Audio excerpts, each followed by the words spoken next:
La parole de Dieu est donc vérité, pas vrai? Ça suppose donc que l'Église a vraiment un problème.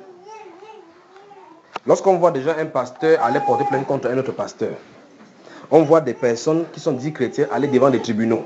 Ça montre qu'il y a un problème, qu'on a quitté le cadre de la Bible.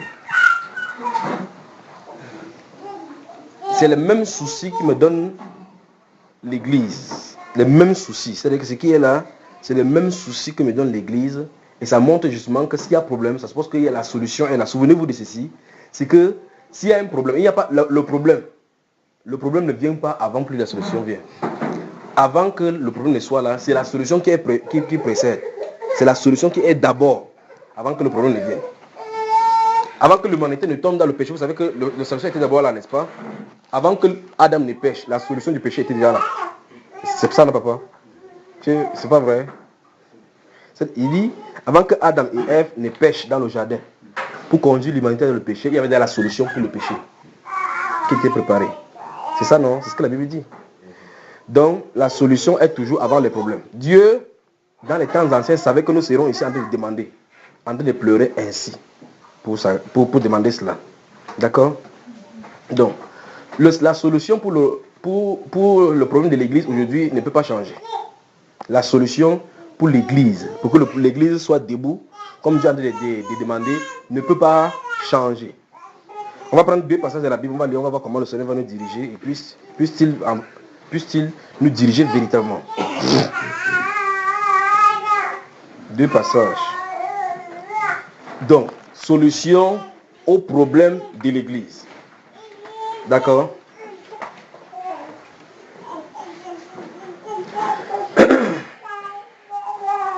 Solution au problème de l'Église.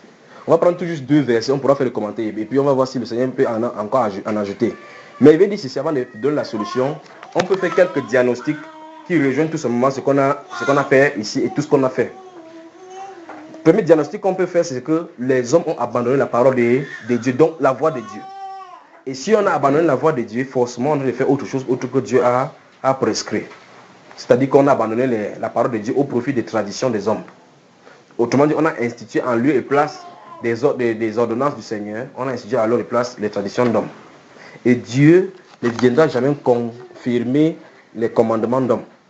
Dieu ne viendra jamais confirmer les traditions d'hommes. Si un esprit se manifeste derrière les traditions d'hommes, c'est forcément un esprit démoniaque. Forcément. Parce que l'esprit de Dieu est l'esprit de la vérité. J'espère qu'on se comprend. Ici, il n'y a pas de sentiment. Ok. Donc, Hébreux chapitre 2, verset 4, c'est pas par rapport aux solutions. Je vais dire quelques diagnostics. Dans Hébreux chapitre 2, verset 1 à 4, la Bible déclare que comment négligerons-nous un si grand salut qui d'abord annoncé par le Seigneur nous a été confirmé par ceux qui l'ont entendu. Et le Seigneur a appuyé le témoignage par des prodiges, des miracles, des guérisons, par des différents dons de l'Esprit envoyés du ciel. Donc la Bible déclare donc que Dieu témoignait que c'est un salut que Jésus lui-même a prêché premièrement. Et ceux qui ont entendu directement de sa bouche l'ont aussi relayé. Et pendant qu'il relayait cela, Dieu confirmait. C'est ça, non? Dieu confirmait le témoignage pour montrer que ce qui était là était vrai. Alors, si Dieu confirmait leurs paroles, ça suppose que c'est parce que leurs paroles étaient en accord avec la parole du Seigneur. C'est ça, n'est-ce pas? Et dans Hébreux chapitre 2, verset 1 à 4, c'est là où ça se trouve. Maintenant, si vous lisez Actes des Apôtres, chapitre 3, puis le chapitre 4, notez également cela, c'est dans le cadre du diagnostic.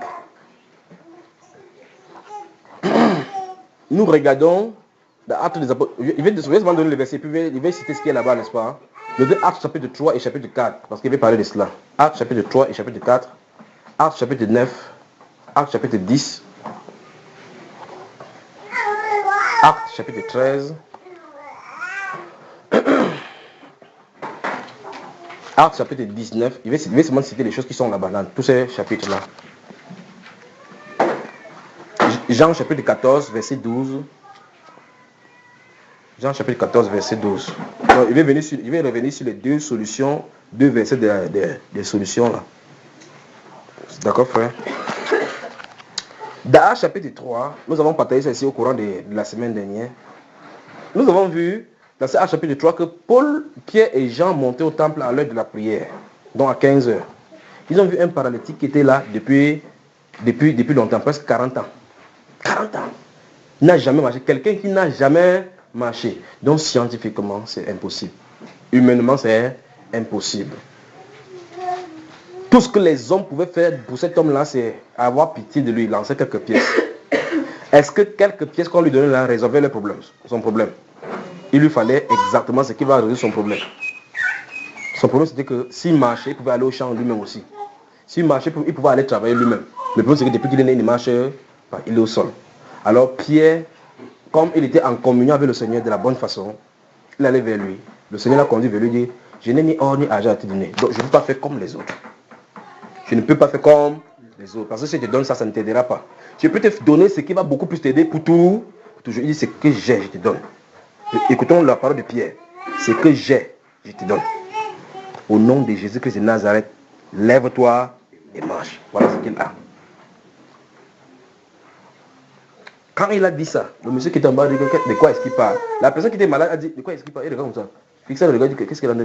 Il a tendu la main. Il lève-toi. La Bible déclare, quand il le tenait par la main, il le tira et son pied devint ferme. Est-ce que Pierre crée les pieds? Qui a fait cela? Ok. Maintenant, je vais avancer. À la suite de cette guérison, on a vu ça hier par rapport à l'autorité. On a tapé Pierre en disant qu'on t'interdit de parler de ces noms-là par la suite.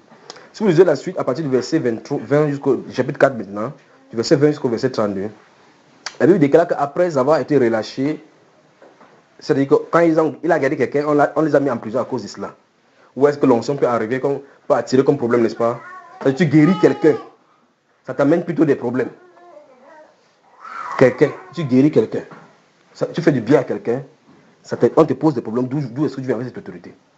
Parce qu'on les a mis là-bas, il a dit que, puisqu'on nous a interrogés au sujet d'un bienfait accordé à un homme, afin que nous disions à tout Israël de comment il est fait, sachez que ce n'est pas par nous-mêmes, mais c'est par le nom du Seigneur Jésus-Christ que vous avez crucifié. Il n'a pas dit que ce n'est pas beaucoup de connaissances, ni par quoi que ce soit, c'est par la relation qu'ils ont dans le nom de Jésus. Il dit que c'est par le nom de Jésus que ce nom a raffermi cet homme que vous voyez et connaissez. Donc on les a tapés en disant qu'ils ne parlaient plus. La Bible déclare qu'ils sont rentrés vers les chrétiens, vers les leurs, dans leur groupe. Ils ont expliqué aux gens qu'on nous a tapés à cause du nom de Jésus. La Bible déclare qu'ils élevaient tous ensemble à Dieu la voix et prière. Ils ont prié, demandé à Dieu de leur accorder l'assurance pour annoncer son témoignage en étendant sa main pour qu'il se fasse davantage de miracles. C'est ce qu'ils disent. C'est ce que Actes chapitre 4 dit. En attendant sa main pour qu'il se fasse des miracles par le nom de ton saint serviteur Jésus-Christ. La Bible déclare, lorsqu'il eut prié, le lieu où ils étaient trembla, ils furent tous remplis du Saint-Esprit et ils allaient annoncer le Dieu avec assurance. On est d'accord, n'est-ce pas? Dès le départ, avant qu'ils ne parlent annoncer avec l'assurance, pour défier l'autorité sur le terrain, ils avaient été remplis du Saint-Esprit. On se comprend jusque-là. Dans le chapitre, j'ai donné un prochain chapitre, chapitre 9, on voit clairement comment une veuve, parmi les veuves, là, le groupe de femmes, une femme est morte, Dorcas, qui faisait de bonnes œuvres. On dit que Pierre n'était pas loin de la ville là. On a lavé la femme, on l'a déploré et enterré. On n'a pas enterré. Frère, c'est terrible dans la Bible. On n'a pas enterré, on l'a mis dans une chambre haute. Envoyer les gens aller chercher Pierre. Il faut que Pierre résolve le problème-ci. Ils sont venus trouver Pierre, que Pierre, il y a une situation qui t'attend là-bas. Dorcas est morte. Normalement, Pierre n'est pas un morguier. Il ne creuse pas les tombes. Pourquoi on allait la chercher? Parce que ces chrétiens avaient la foi que le Dieu de Pierre, qui servent ensemble, Dieu pouvait l'utiliser pour ressusciter. On est d'accord? Avant Actes chapitre 9, c'est Jésus qui a fait les telles choses, pas vrai? Pierre est venu, il est entré dans la chambre où il y avait le cadavre. Il a fait sortir tout le monde, il est resté seul avec le cadavre. C'est un problème que les serviteurs de Dieu puissent voir un cadavre et regarder même aujourd'hui. Il a fermé la porte, il s'est mis à genoux. Écoutez très bien. Il s'est mis à genoux derrière le cadavre, entré en communion avec le Seigneur. Il s'est retourné. Regardez bien au verset chapitre 9. Il ne dit pas, je te commande de te lever au nom de Jésus. Il ne dit pas ça. Il dit, Tabitha, lève-toi. Frère, c'est terrible. Pierre n'a pas prié au nom de Jésus là-bas. Il dit, Tabitha, lève-toi. Il s'est levé. Elle a remis au fond que voici votre mort. Souvenez-vous de ce qu'on a dit ici comme exemple. Il avait dit, si on prend un grain d'arachide, on met au sol. Ça produit quoi à la fin? d'arachides. Et sur le même nombre d'arachides, c'est multiplié. Donc, l'église dont nous sommes en train de prier, des prières que Dieu ressuscite comme ça et qui est en gestation, doit avoir de telles choses comme on le voit dans la Bible comme ça plusieurs fois. Multiplié. Multiplié. On avance au chapitre 10. On dit que pendant qu'il parlait, le Saint-Esprit descendit sur tous ceux qui écoutaient. Il a de parler, ça descend. On se comprend? Au chapitre 13, il s'agit maintenant de Paul. Paul va rencontrer un proconsul, un gouverneur romain. Il a de lui parler de la parole de Dieu. Il y a un magicien là-bas qui a de Elimas, qui a d'obstruer pour lui parler à partir du verset 8 là en descendant. La Bible déclare que le Saint-Esprit est venu sur Paul. Il a dit, fils du diable, ouvrier d'iniquité. Jusqu'à quand nécessiteras-tu pas de pervertir les voies droites du Seigneur? Voici la main du Seigneur sera sur toi, et les ténèbres et l'obscurité tomberont sur toi. Quand il a fini de parler, il est devenu aveugle. Vous pensez que si nous avons les serviteurs aujourd'hui là, les gens ne vont pas craindre le nom du Seigneur? C'est-à-dire que si nous avons les gens que, s'ils prêchent l'évangile, tu essaies de faire obstacle, ils parlent, tu es aveugle. Chacun va commencer à fermer la bouche comme ça. Que si tu te parles, tu prends ta part là-bas, c'est un problème. Souvenez-vous de ceci. Souvenez-vous de ceci. C'est en train d'arriver. D'accord? C'est en train d'arriver. Il ne faut pas seulement que quelqu'un soit dans le coup, que c'est lui qui soit l'exemple de Elimas. C'est en train d'arriver. Et ceci, donc, maintenant, je vous dis, c'est que un être humain n'a pas le pouvoir de bloquer ce qui est en train d'arriver. C'est pour ça que l'autre jour, je vous ai dit ici que quand le pasteur était là, que je ne suis pas venu contester. Quand la discussion s'est terminée, je suis venu dire ce que le Seigneur a demandé qu'on dise. Celui qui va avancer va avancer. Celui qui va s'opposer confirmera.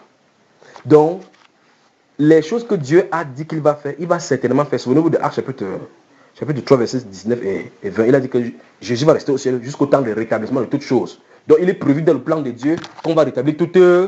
Si on rétablit toutes choses, il va descendre. On est d'accord, n'est-ce pas? Donc, nous sommes dans le processus de rétablissement de toutes choses. Il faut donc qu'on sache qu'il y a des problèmes. Il ne faut pas qu'on mette la charrue avant le bœuf. Si Dieu vous donne les dons spirituels, maintenant vous allez seulement vous détruire avec. Je vous le dis. Si Dieu déverse le don spirituel à l'église sans que l'église soit prête, on va s'auto-détruire.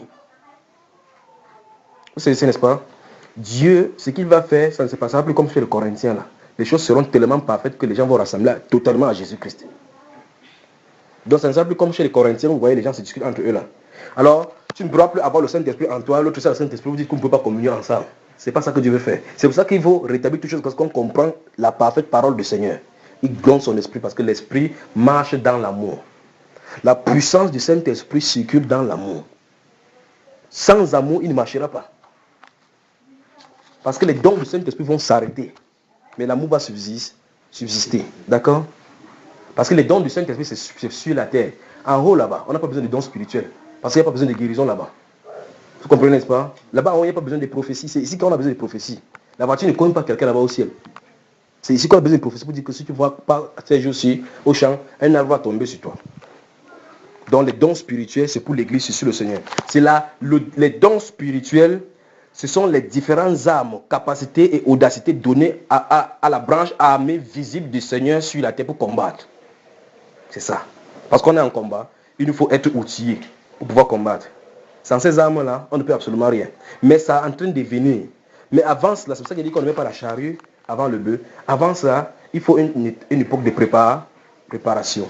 Si vous lisez Matthieu 25, verset 6, là, il a dit, mais lorsque l'époux tardait à venir, toutes s'assoupirent, les vierges sont assoupies. Au milieu de leur criant, voici l'époux, allez en sa rencontre. Il faut qu'une voix crie qu'on parte à la rencontre du Seigneur Jésus. Tous se lèvent avec les larmes. Les gens n'étaient pas préparés. Donc il faut une préparation pour attendre Jésus. Vous savez, n'est-ce pas? Donc il y a une œuvre que l'Église va faire de façon puissante sur cette terre-ci. Ça ne sera pas seulement nous, c'est tout le monde, dans tout le monde entier, ça va bouleverser. Et puis en un bref mouvement, poum, l'enlèvement va avoir lieu. Alors qu'est-ce qu'il faut faire? Qu'est-ce que Dieu nous attend à faire? Qu'est-ce qu'il nous attend? Voici les 2 versets donc pour la solution. Ce n'est que ça, 2 versets pour la solution. 2 Chroniques.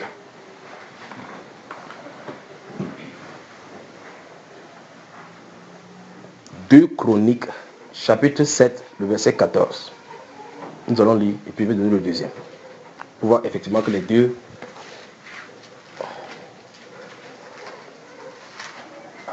Vos pasteurs que vous avez invités aujourd'hui, ils ont fui, n'est-ce pas?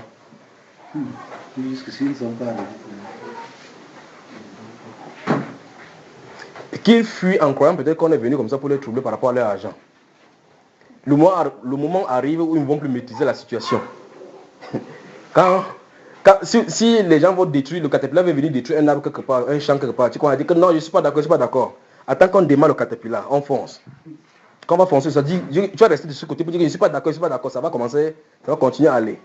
Tu comprends ça? Donc le bulldozer, le Saint-Esprit est en marche. Ça doit démarrer pour chauffer le moteur. Quand ça va foncer, si tu veux, tu vas devant ça. Non, si tu veux, tu détruis le champ. La seule façon de détruire le champ, c'est de détruire. Si celui qui est en train de conduire le caterpillar te regarde même. 2 Chroniques, chapitre 7, le verset 14. Tu peux lire. Pour la gloire de Dieu. Si mon peuple sur qui est invoqué mon nom, s'humilie, prie et cherche ma face, et s'il se détourne de ses mauvaises voies, je l'exaucerai des cieux. Je l'exaucerai des cieux. Oui. Je lui pardonnerai son péché. Oui. Et je guérirai son pays. Amen. Amen. Je vous ai dit, souvenez-vous des principes qu'on a mis ici. S'il y a eu quelque chose de nouveau, ce n'est pas terminé. Il y a eu là, ça dans le passé. À son nom, mon garçon, ça va?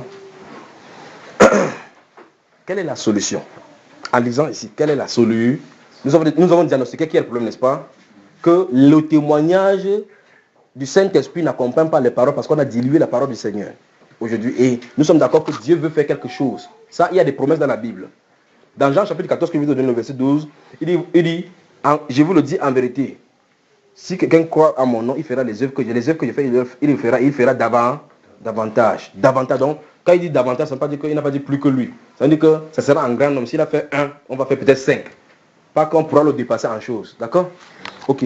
Maintenant, il dit ici que si mon peuple, sur qui est invoqué mon nom, il dit son peuple, sur qui est invoqué son nom, donc ce n'est pas tout le monde.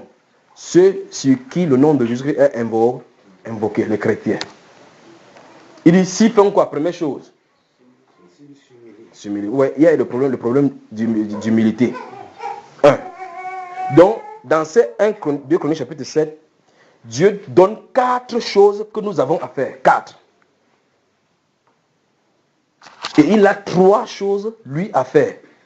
La balle est dans le camp de qui? Parce que c'est une promesse qui est quoi? Conditionnée. La promesse est conditionnée. On est d'accord, n'est-ce pas?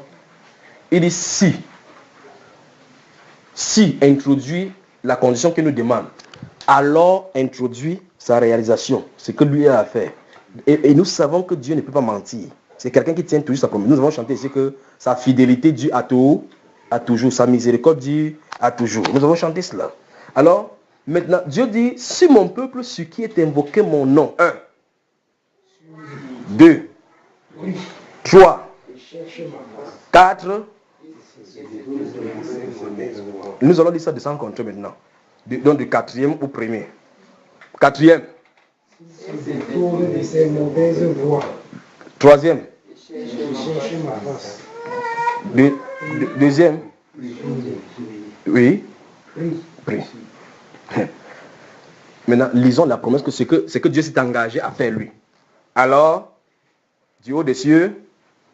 Oui, alors. Mes yeux seront ouverts désormais. Et mes oreilles seront attentives à la prière faite en ce lieu. Oui. Maintenant.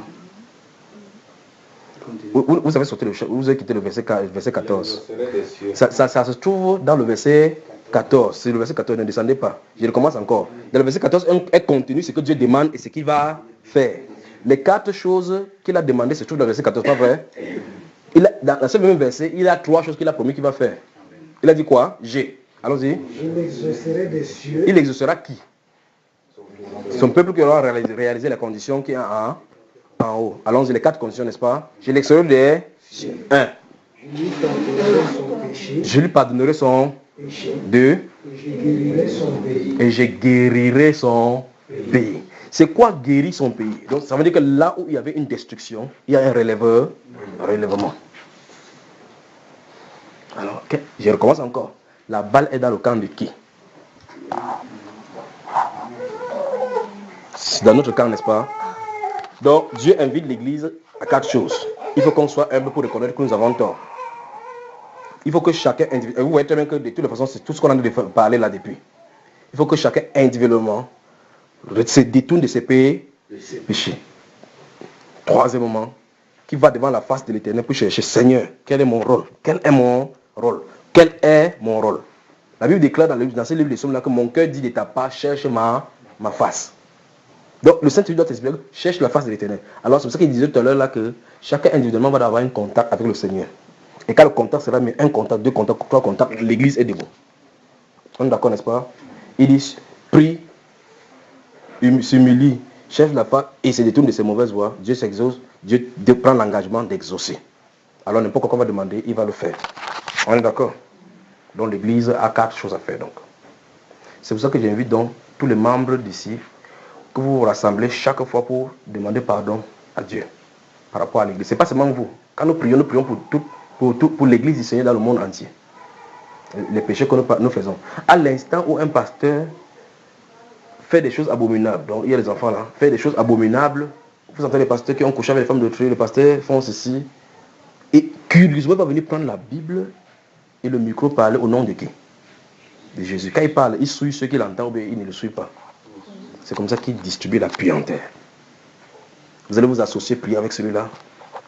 Vous allez rester, dire que Seigneur, nous prions pour que tu nous apportes le don de guérison. Il va le faire. Parce que la tête est pourrie.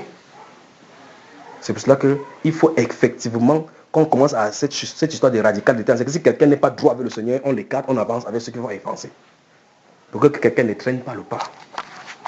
C'est n'est-ce pas? On ne peut pas crier avec quelqu'un. On ne peut pas commencer à prier. Vous ne pouvez pas commencer à prier, vous priez alors que quelqu'un est là. Il y a la haine sur le cœur. Il y a la calomnie sur le cœur. Vous allez finir de prier. Vous sortez, vous parlez contre l'un, contre l'autre. Ça ne marchera pas. Voilà pourquoi toutes ces choses-là qui sont mentionnées dans la Bible, dans le livre d'Éphésiens chapitre 4, que la calomnie, qu'aucune animosité, des querelles, des jalousies ne soient même pas nommées au milieu de vous, parmi vous, comme ainsi qui convient au saint. Ce sont des choses qui ont éloigné l'esprit. Alors, il va falloir que quand nous nous rassemblons, par exemple, vous vous rassemblez, vous priez chaque fois, Seigneur. Et autre chose, écoutez très bien, vous vous asseyez comme ça, vous vous connaissez entre vous. Peut-être vous avez dit quelque chose par derrière contre l'un de vous ici. Et vous savez ça. Vous avez besoin de réconciliation. Vous allez vers la personne, deux à deux, vous dites, ma soeur, mon frère, j'ai dit quelque chose contre toi, je te demande pardon. Souvenez-vous, la main ne peut pas dire quelque chose contre l'œil. Souvenez-vous de ce qu'on a vu ici. Vous savez, n'est-ce pas? Donc, si vous avez quelque chose sur le cœur à quelqu'un, ou quelque chose que vous avez fait, sachez que c'est mauvais. Allez vers la personne, appelez la personne, réconciliez-vous. Ces choses-là, ça bloque la puissance du Saint-Esprit. Alors réconcilions-nous. Quand on s'est réconcilié comme ça, là, vous êtes dans l'atmosphère de prier. Vous êtes dans l'atmosphère de prier. Parce qu'il ne faut pas commencer à dire, oh Seigneur, nous prions pour l'Église dans le monde entier. Souvenez-vous, comment peux-tu dire, laisse-moi ôter la paille qui est dans ton œil quand tu as la poudre dans ton œil. Donc réservons d'abord le problème à domicile. Dis à ton voisin, lavons le linge sale en famille. Donc, s'il y a quelqu'un qui a quelque chose contre quelqu'un, prenez la personne, résolvez le problème. Si vous ne pouvez pas résoudre à deux, prenez une autre personne pour que la personne vous aide à résoudre le problème. Et résolvez le problème selon la parole du Seigneur. D'accord, bien-aimé? Et puis, maintenant, on peut avancer dans la prière. Repentance après repentance. Tout ce qu'on entend que les serviteurs font au nom de Jésus et qui ne le glorifient pas, on se repent de cela. Lorsqu'on va se repentir, plus on se repent, souvenez-vous, on a dit qu'il n'y a pas de repentance sans action. Plus on se repent, on prend position désormais. C'est ça, n'est-ce pas? On prend position. Il n'y a pas vous appelez ça quoi? Le sentimentalisme que, non, c'est quand même un pasteur, je vais faire comment? Quand vous savez déjà qu'un pasteur couche avec la femme de quelqu'un, ou a pris la femme qui ne lui appartient pas, vous savez très bien que c'est un agent du diable. Vous savez ça, n'est-ce pas?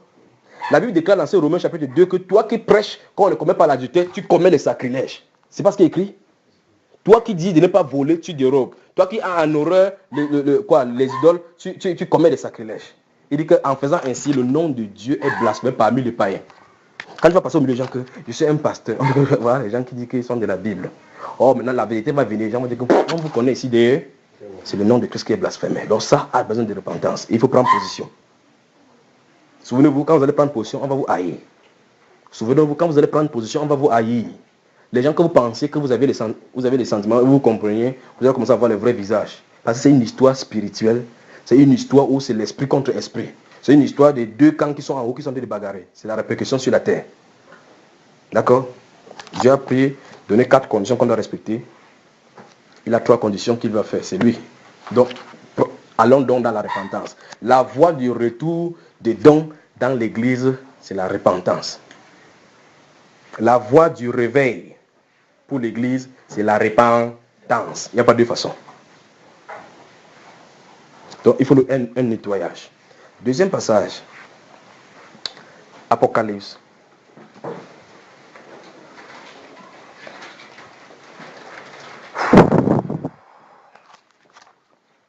Chapitre 3.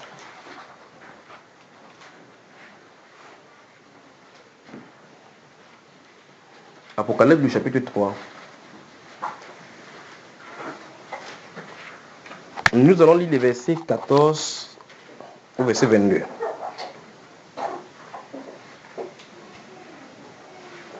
Tu peux lire.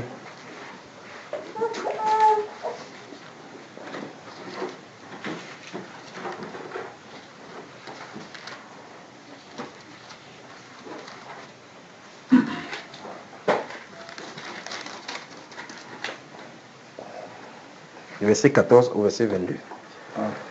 On lit doucement donc.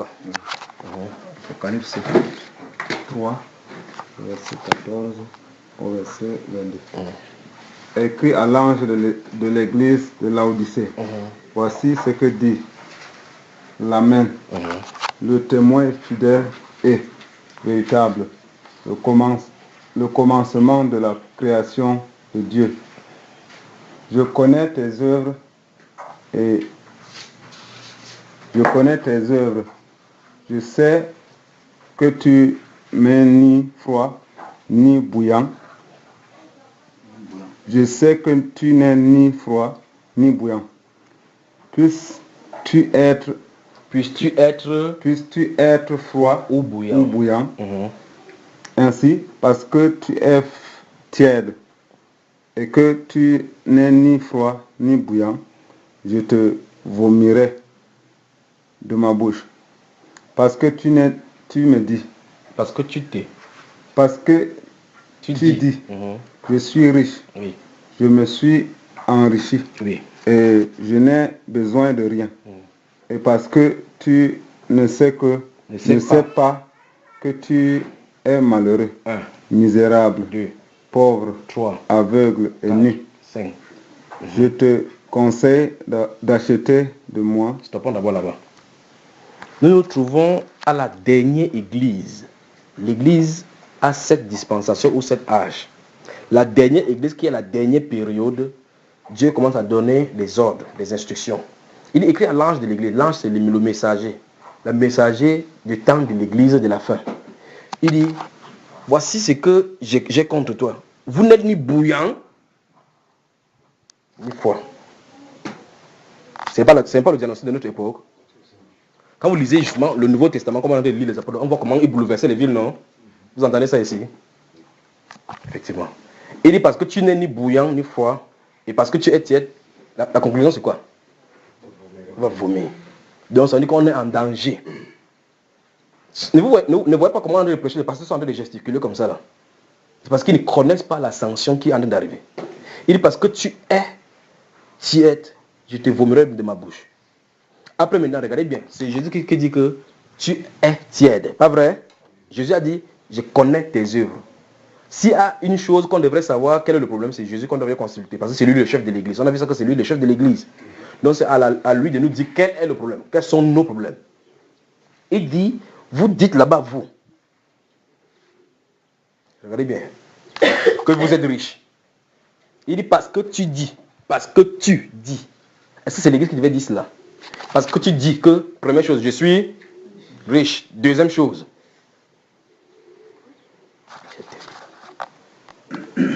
Il dit parce que tu dis que je suis 1. 2. Je me suis enrichi. Oui. Vous avez vu donc le matériel a aveuglé l'église de notre époque. C'est pour ça qu'il y a la doctrine de prospérité d'ailleurs. On dit seulement que les prospères doivent être, les chrétiens doivent être seulement riches. Tout tourne autour de la richesse. C'est pour ça qu'on va indiquer les dîmes là, les offrandes là. Les gens ne veulent pas vouloir sortir. Parce que ça les a aveuglés. Ça, c'est ce que l'église de notre époque dit. Nous avons un grand bâtiment. Une grande construction. Maintenant, on inaugure notre église. Nous sommes riches. On n'a plus besoin de rien. Et alors, le bien matériel, ils ont. Mais le plus important, ils ont raté. Regardez maintenant, ça c'est le diagnostic. Nous sommes riches, nous n'avons pas besoin de quelque chose. Mais regardez le diagnostic de Dieu. Et parce que tu ne sais pas. C'est la chose la plus frappante de notre époque. L'ignorance. Parce que tu ne sais pas. Tu ne sais. L'église est dans un état de péché, mais étant inconsciente. Parce que tu ne sais pas que tu es un. Parce que tu es un. Malheureux. 1, 2, 3, 4 et 5. Nu. Chacun des mots qui est cité là-bas, on peut développer dans la Bible et vous voyez effectivement l'époque qu'on est en train de vivre. Vous voyez l'état de l'église. Regardez le diagnostic que le Seigneur, la tête de l'église, est en train de donner. Entre temps, les archibishops sont sur la tête. Ils disent non, tout va bien. Le Seigneur a ajouté notre nom. Nous sommes à 3000. Nous avons le terrain. Construisons une grande église où les gens vont entrer. Dieu dit tu es misérable, pauvre, aveugle et nu.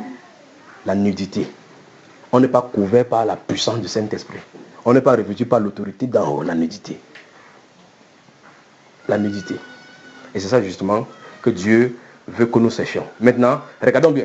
Après avoir fait le diagnostic, le reproche à l'église en disant que l'église dit ceci, il dit, en réalité tu es ignorant que c'est plutôt comme ça que tu es. Maintenant, il donne la solution. Souvenez-vous. La suivante. Je te conseille d'acheter de moi. Stoppons là-bas. Il dit, je te conseille. Il n'a pas dit, je t'impose. Vous avez vu ça, n'est-ce pas? Donc, nous sommes venus annoncer à l'église, aux pasteurs, surtout les dirigeants, qu'ils aient assez repenti et conduit le troupeau dans la repentance. C'est la voie. On a intérêt à le faire. Sinon, il va nous vomir. Il dit, je te conseille de le faire. Alors, on n'a que deux choix. Quand on te conseille, quand tu vas demander conseil, quelqu'un te donne un conseil. N'est-ce pas? Toi, tu peux l'appliquer ou tu peux ne pas l'appliquer. On se comprend, n'est-ce pas? Mais si quelqu'un te donne un ordre, tu es obligé d'obéir. Sinon, tu vas subir. Mais ici, c'est un conseil. Donc, ça veut dire qu'à ceux qui vont écouter, Dieu va travailler avec eux. Ceux qui ne vont pas écouter, Dieu va les placer de côté. Ils vont revenir très tard. Les vieilles folles. Vous y êtes. Il dit, je te conseille d'acheter. Souvenez-vous de ce mot-ci. Acheter. Je te conseille d'acheter de moi.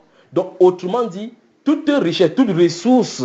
Si Dieu dit, dans ce verset-ci, que je te conseille de moi de l'or éprouvé par le feu, où est là, n'est-ce pas? Afin que tu sois... Afin que tu deviennes riche. Riche. Ça donc suppose donc que l'église de cette époque-ci est riche, mais sa richesse ne vient pas du Seigneur. J'aimerais dire à ce prédicateur des doctrines de prospérité, pour qu'on puisse bien saisir ceci. N'est-ce pas les pasteurs disent qu'ils ont construit une grande église? N'est-ce pas qu'ils ont trouvé le terrain? N'est-ce pas qu'ils ont des grands bâtiments? C'est pas ça? N'est-ce pas ils se réclament qu'ils sont riches? C'est Dieu, c'est juste qui a donné la prestation. Et ils disent qu'ils sont riches. Ils se sont tariés. Jésus dit ici que je te conseille de venir vraiment vers moi pour prendre la richesse qui vient de moi. N'est-ce pas? Alors ça suppose donc que la richesse que l'église a ne vient pas de lui. Pourtant, les gens sont bénis. Pourtant, quelqu'un dit, non, j'ai donné ma dîme, j'ai été béni, Dieu m'a béni. N'est-ce pas celui qui a dit que Dieu a bien donné? Dieu ici a dit que ce n'est pas lui qui donne.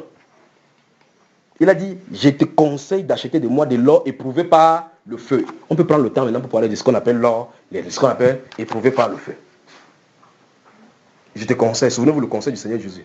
Nous avons intérêt à écouter son conseil si nous sommes son peuple.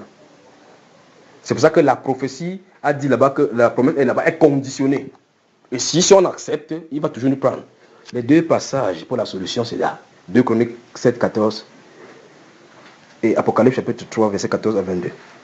Il dit, je te conseille de le faire, d'acheter de moi de l'or éprouvé par le feu, afin que tu deviennes riche et des vêtements blancs, afin que tu sois vêtu. Et des vêtements blancs, afin que tu sois vêtu. Allons-y.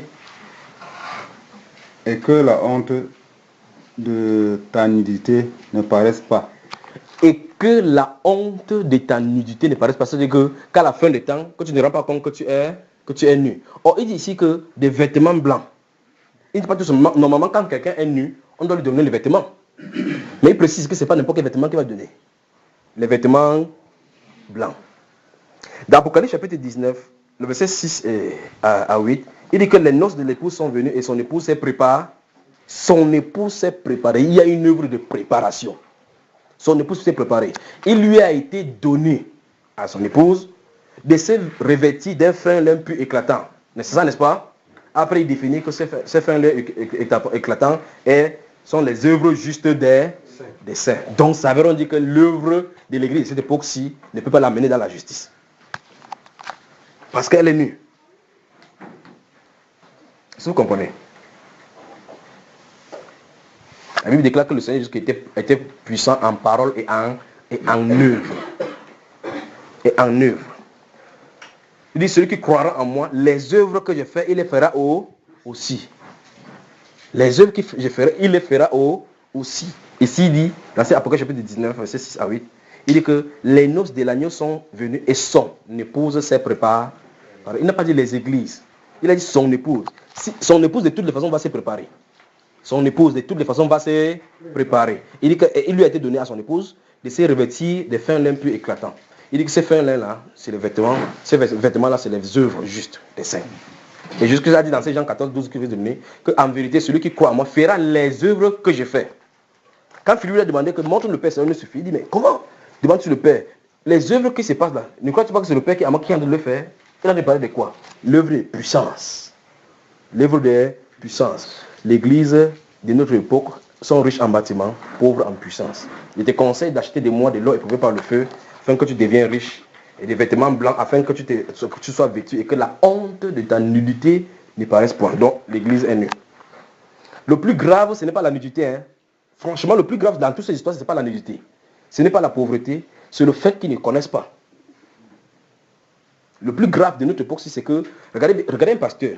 On présente clairement que pasteur, tu es dans l'iniquité parce que la dîme a été annulée, mais tu es en train de faire. Qu'est-ce qu'il fait? Il cherche par tous les moyens à contredire. Mais quand même tu présentes la chose, le problème c'est qu'il est ignorant. Pas vrai? Oh, Jésus donne que tu ne sais pas que tu es. Voilà l'état qu'il a donné. Misérable. Aveugle. Remarquez ça, aveugle. Quelqu'un qui est aveugle, mais il a dit que nous voyons. Je suis un grand pasteur, nous voyons. Tu peux me montrer la vérité. Et la Bible a dit qu'il est aveugle. Où est-ce qu'il va conduire les gens, mes chers amis? Si quelqu'un est aveugle, il conduit les gens où? À la dérive. Vous savez, n'est-ce pas? Ce n'est pas mon diagnostic à moi, parce que je n'ai pas de diagnostic à faire. C'est le diagnostic de la parole.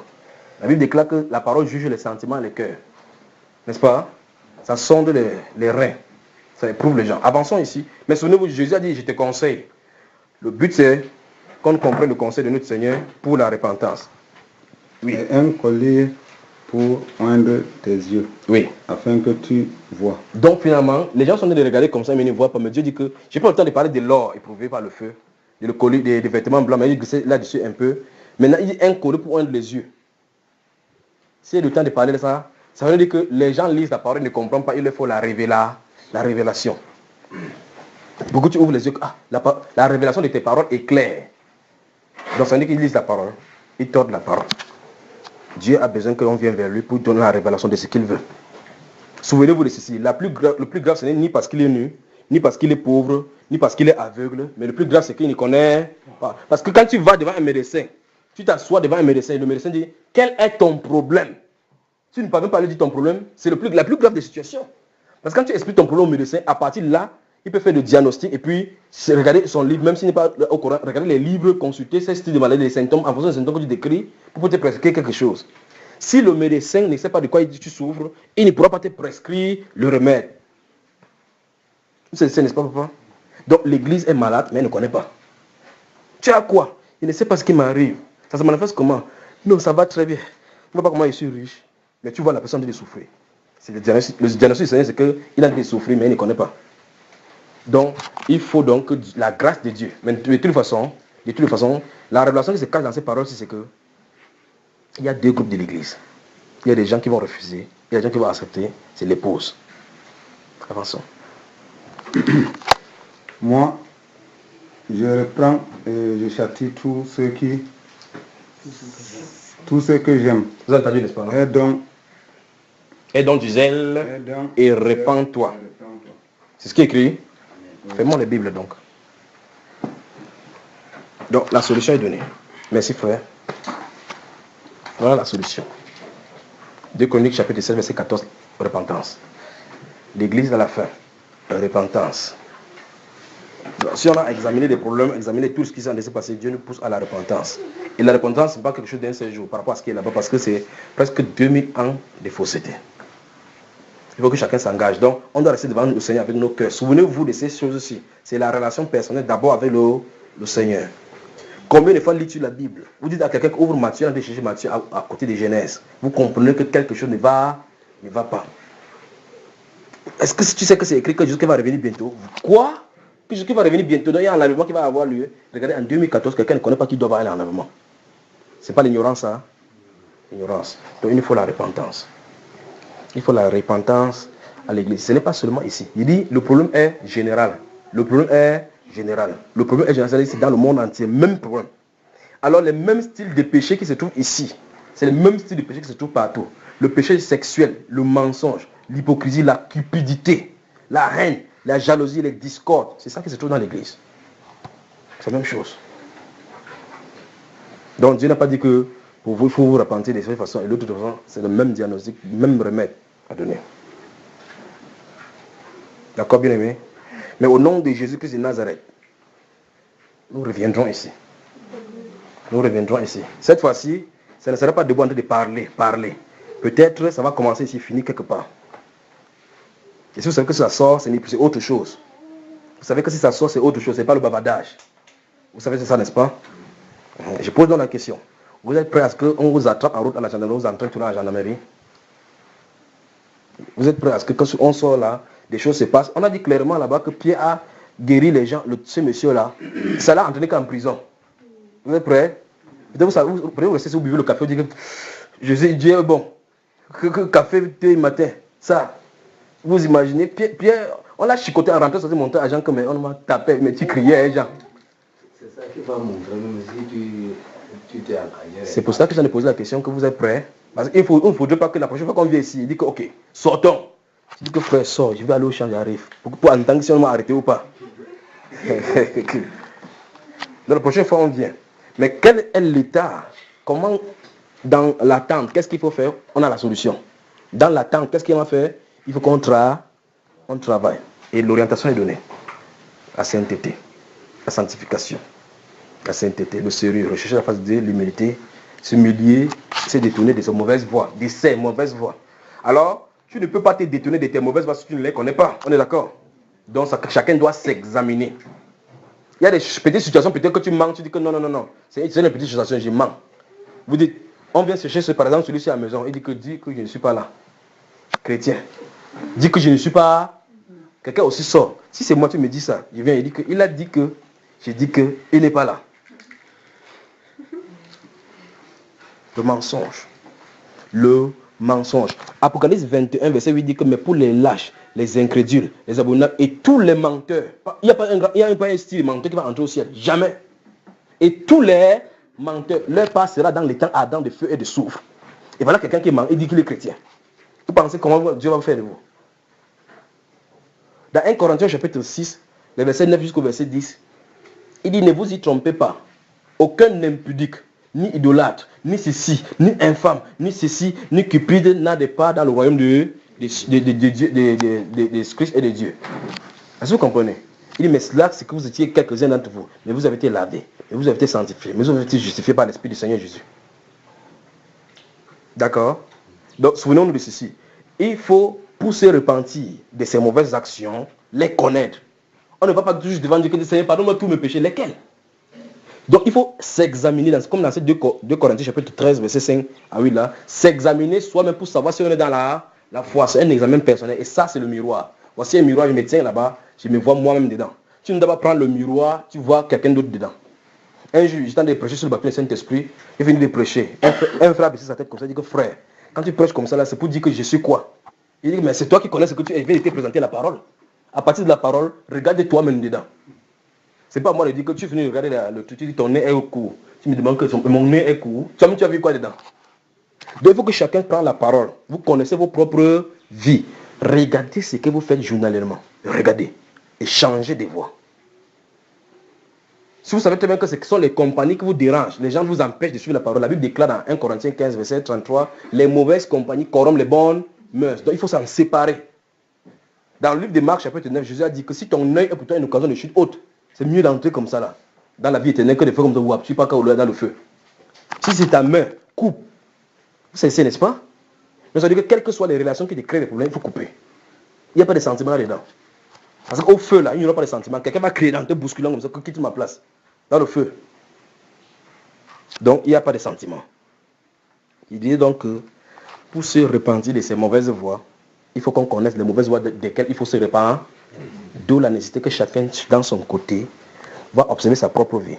Il y a cela une semaine, qu'est-ce que je dis? Vous savez très bien, quand vous péchez, vous savez, ne faites pas comme si vous oubliez. Ne faites pas comme si vous oubliez. Quand vous êtes dans la bonne voie et vous le faites, le Saint-Esprit vous met à l'esprit tout ce que vous avez fait. Quand vous êtes dans ce processus-ci. C'est-à-dire que tu te couches au lit. Comme je viens de parler maintenant, le Saint-Esprit révèle les choses que vous avez faites et que vous savez que vous faites. D'autres, vous ne pouvez pas l'avoir maintenant. Mais quand vous êtes dans le calme, parce que Dieu sait exactement qu'il a promis que vous venez chercher sa face. Devant sa face, il te met à cœur exactement ce que tu avais fait. Comment tu as frustré quelqu'un. Comment tu as menti. Il te met à chercher pour que tu les confesses. C'est ça, n'est-ce pas? Est-ce que nous sommes prêts à s'engager dans cette voie? Vous êtes prêts? Donc ça veut dire que, première chose, je ne sais pas quand vous allez vous réunir la prochaine fois encore, avant de vous réunir, que chacun se sanctifie. Que chacun cherche sa voie. Sonde ses voies devant le Seigneur et les confesse. Si c'est quelqu'un que tu as offensé ou bien quelqu'un que tu avais sur le cœur que tu n'avais pas pardonné, fonce vers la personne. Mon frère, je vais te parler. Ma soeur, je vais te parler. Allez du côté, s'il te plaît. J'avais quelque chose contre moi. Tu avais porté ton habit l'autre jour, ça ne m'avait plu, mais j'ai été jaloux de toi. Ton habit. Hein? Et toi, à qui on vient confesser, ne dis pas que hein, tu es jaloux de moi, pourquoi? C'est toi qui m'as donné l'argent. Ce n'est pas ça, c'est le processus de la réconciliation. Tu as intérêt à lui pardonner parce que toi-même tu as besoin du pardon. Souvenez-vous, des deux côtés, il y en a besoin. Donc si tu es proche, je viens te dire, mon frère, pardonne-moi. Tu dis que je ne pardonne pas, toi-même tu es dans les problèmes. Parce que la Bible déclare, pardonne-nous nos offenses, comme nous pardonnons à ceux qui nous ont offensés. Ça veut dire le contraire, c'est ceci. Ne nous pardonne pas nos offenses, comme nous ne pardonnons pas aussi à ceux qui nous ont offensés. Donc si il vient te dire pardonne, tu dis non, je ne pardonne pas. Tout ce que tu as demandé à Dieu pardon, il ne te pardonnera jamais.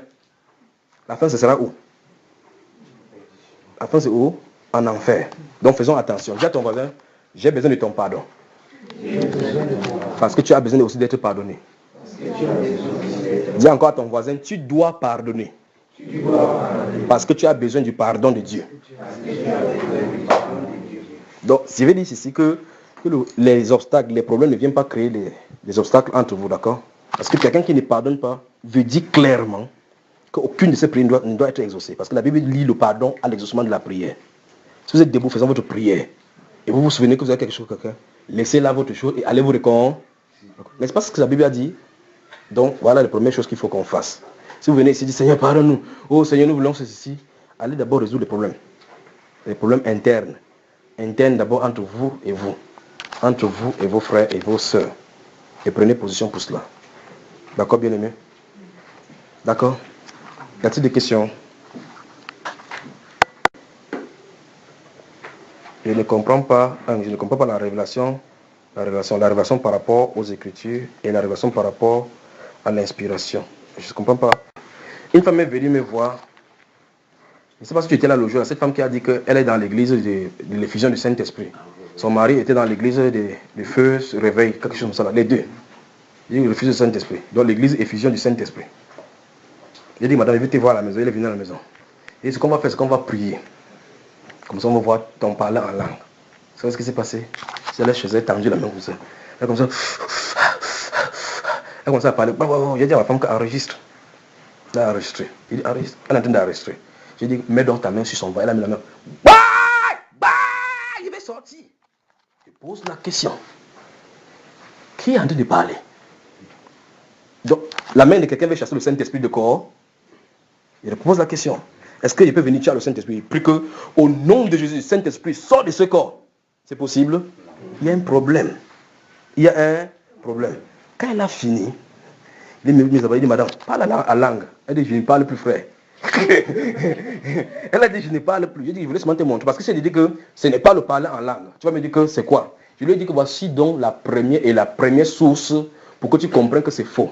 Chaque fois quand tu parles, tu n'es pas en paix parce que tu es troublé dedans. C'est la preuve que ça ne vient pas de Dieu. Le don de Dieu est d'abord parfait, conciliant, doux, et ça donne la paix. C'est n'est-ce pas? C'est-à-dire que, à l'exemple, tu pries, tu dis, après quand tu finis, tu te poses des questions. Qu'est-ce que j'ai dit là? Qu'est-ce qui se passe? Est-ce que c'est vraiment... À l'instant, il y a ce questionnement. Sur le Saint-Esprit, quand il y a ces questionnements, que tu penses que toi-même, là, c'est moi. C'est ça. Est-ce que vous comprenez? Donc, la fait de parler en langue. Donc, les dons spirituels, là, les dons spirituels ne peuvent pas venir avant que Jésus-Christ ne soit glorifié. Il faut que les dons spirituels viennent après que Jésus-Christ soit glorifié. Et par conséquent, c'est la parole esprit qui doit venir. Si on a les paroles tradition en nous, ça ne peut pas venir. Si on a la parole tradition, et justement, pendant qu'elle causait avec cette fille-là, elle a dit qu'une de ses sœurs était servante de l'Église catholique. Elle a commencé à avoir les croix, les sels bénis qu'elle lui donnait. Et sa grand-mère, celle-là, je ne sais pas, l'histoire est longue. Sa grand-mère, lorsqu'on l'a couchée, elle est sortie sur la table, elle a mis la main sur elle, elle a parlé une chose, elle a dit tu vas me servir. Quand on priait comme ça, c'est sa mère qui parlait à l'intérieur. Elle parlait en langue, c'est ce qu'on appelle la langue là maintenant. Donc cette fille-là de l'Église catholique, là c'est elle qui faisait comme ça que prie, ouvre, invoque l'esprit. C'est ce qu'on a aujourd'hui. Donc celle-là qui fait l'Église catholique, elle va s'asseoir, elle va faire prendre Marie, après elle dit sans Michael. Toi tu sais très bien qu'on ne doit pas prier ces choses-là, mais elle prie en langue. Toi tu pries de la même façon. Donc dis à ton voisin, tu ferais mieux d'arrêter. Quand tu as un billet entre les mains, deux billets entre les mains, on te dit qu'il y a un qui est faux. Tu regardes, ça semble être vrai. Il n'y a qu'une seule façon de le faire. Amener là où il y a le rayon ultraviolet. Tu passes là-bas. C'est le test là que ça doit passer. Tu n'as pas besoin de dire que non, c'est celui-ci, non, c'est celui-ci, non, c'est celui-ci, non, c'est celui-ci. En période de doute, on s'abstient. C'est ça, n'est-ce pas? Alors je passe le billet sous le truc. Si les caractéristiques, c'est que si c'est faux, ça va être devenu blanc là-bas. Je passe seulement. Le billet qui est blanc, je l'ai mis. Point final. Alors, on ne saura pas le vrai tant que le vrai n'est pas venu. Tant que c'est comme ça, le faux sera là. Vous allez dans un pays, par exemple le Gabon, vous fabriquez des faux billets, des dollars. Vous allez là-bas au Gabon, vous distribuez à tout le monde, sans qu'ils n'aient jamais vu le vrai. Ils vont considérer que ça c'est le vrai. Attendez que sur place le vrai vienne. Chacun sera surpris que dans mon dollar était faux. Vous savez, n'est-ce pas? C'est en train de venir. Le bulldozer du Saint-Esprit est en marche. Ça va venir. D'accord mes frères? Voilà. Autre question encore. Voilà. Bombarde toujours maman. Même quand je vais me taire, cela ne me laisse pas. Mais j'ai la paix. Ok. Donc ça veut dire que je n'ai plus rien à dire. Si tu as la paix, si ça ne t'est pas été laissé, alors maintenant, ce que je te conseille maintenant en tant que serviteur de Dieu, va devant Dieu dire que je ne parlerai plus ici s'il n'y a pas l'interprétation.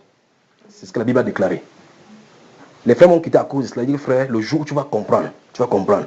Tant qu'il n'y a pas l'interprétation, Dieu te lance un défi. Va demander au Dieu qui semble-t-il t'a donné cela. Si tu as donné, forcément il faut donner l'interprétation parce qu'il a dit que celui qui prie pour avoir le don pour interpréter. C'est ce que la Bible recommande. Alors, prie ma soeur, que Seigneur, je ne parlerai plus que tu me donnes le don pour l'interpréter. S'il y a l'interprétation, j'accepte que ça vienne de toi. Voilà le défi donc. Oui frère. Oui, je voulais demander l'interprétation, c'est lorsque l'église s'assemble même ou... Non, c'est pour elle-même. Pour elle-même d'abord. Parce que si tu pries en langue et que tu as l'interprétation, quand tu seras en train de parler en langue, ton esprit sera en train de comprendre ce que tu es en train de dire. Pas que tu finis par après tu dis que non, mon amour pour vous est grand. Mon amour pour vous est grand. Ce n'est pas ça. Il dit, ça c'est pour l'extérieur. Toi, quand tu es seul dans ton côté, quand tu es en train de prier dans cette langue inconnue, tu entends ce que tu es en train de dire. Un peu comme tout à l'heure, on a dit que le vent est en train de faire pom, pom, pom. Mais la personne qui entend pom, pom, pom, elle entend ce que ça est en train de dire, un peu comme ça. Oui, frère, je vais encore parler de il y a une femme dans la dénomination d'où nous étions. Elle faisait... Après, il dit, ainsi parle l'Éternel. Alors, stoppons là-bas. Écoutons très bien maintenant, pourquoi je vous dis, puisque nous sommes autour de la table de la parole là maintenant. Écoutons très bien. Vous avez vu que c'est la façon que le frère a parlé. Il était là, il a suivi, il a dit, ainsi parle. Le Saint-Esprit ne peut pas parler ça. Il veut que vous ça pénètre là maintenant. Le Saint-Esprit ne peut pas parler comme ça. Ne craignez pas, ne me regardez pas comme ça, d'accord? J'attends seulement que ça pénètre. Jusqu'à ce que vous avalez d'abord. Si vous avalez d'abord, j'avance. Je vais remarquer jusqu'à ce que quand je sais que vous avez déjà fait une quad, je vais dire pourquoi. Avant que je vais le laisser parler. Frère, c'est bon, non? Le rythme est bon. Ça se comprend. Donc, c'est qu'il dit que le Saint-Esprit ne peut pas parler comme ça. Tu as compris ce qu'il veut dire? S'il te plaît, est-ce que tu peux dire? Parce que quelqu'un ne dit pas que c'est moi qui ai dit. Souvenez-vous, c'est votre ancien. J'ai dit que si c'est comme il a dit là, c'est tout ce qu'il va bavarder par la suite. Même si c'est vrai, ce n'est pas le Saint-Esprit. Souvenez-vous de ceci. Parce que je vous ai dit tout à l'heure que si vous avez deux billets, et que la seule façon pour tester si l'un est faux ou l'un est vrai, c'est de passer au crible. Pas vrai? Si c'est quelque chose qui est dit, la seule façon de savoir si c'est vrai ou pas, c'est où? Dans la parole. Maintenant, frère, dis-nous pourquoi ce n'est pas bon, ce n'est pas normal. C'est faux parce que ce Saint-Esprit-là même, c'est l'Éternel qui est en train de parler. Voilà. Comment est-ce qu'il peut dire que voici ce que l'Éternel dit? C'est comme s'il était en train d'interpréter ce que quelqu'un est en train de dire. Voilà. Maintenant, au-delà de ceci, la révélation des Écritures, c'est que l'Éternel, c'est le titre révélé dans l'Ancien Testament. Dans le Nouveau Testament, il n'y en a pas. Dans l'Ancien Testament, par exemple, vous allez voir l'ange de l'Éternel, l'ange de l'Éternel, l'ange de l'Éternel, le Seigneur l'Éternel. Vous ne verrez aucun verset dans le Nouveau Testament comme ça. Dis à ton voisin, tu vas lire ta Bible. Tu vas lire ta Bible. Alors maintenant, quand vous ne lisez pas la Bible, vous n'avancez pas avec le Seigneur pour avoir des telles révélations, comment donc vous allez savoir si c'est vrai ou c'est faux? La personne va se lever et va dire, ainsi parle l'Éternel, je suis au milieu de vous, enlevez la haine parmi vous, enlevez la haine parmi vous. La première personne qui a la haine, c'est elle-même qui a parlé comme ça. Je vous aime, je suis au milieu de vous. C'est ça la prophétie. C'est ça la prophétie, c'est une prophétie ça. Est-ce que j'ai besoin que le Saint-Esprit dise qu'il nous aime? Pourquoi je comprends qu'il nous aime? Je ne veux plus rire maintenant. Ils ont dit quelque chose. Ok, vous voulez qu'on aille dans la Bible? Alors dans la Bible, pour que vous voyez. Actes des Apôtres.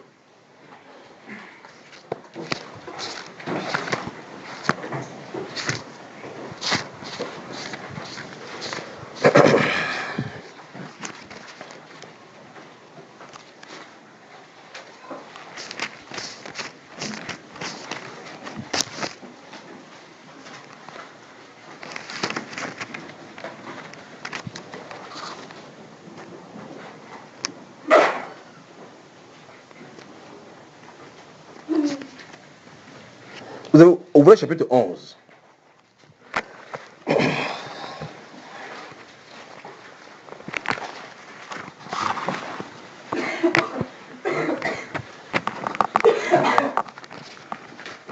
Et puis ouvrez maintenant 1 Roi chapitre 18.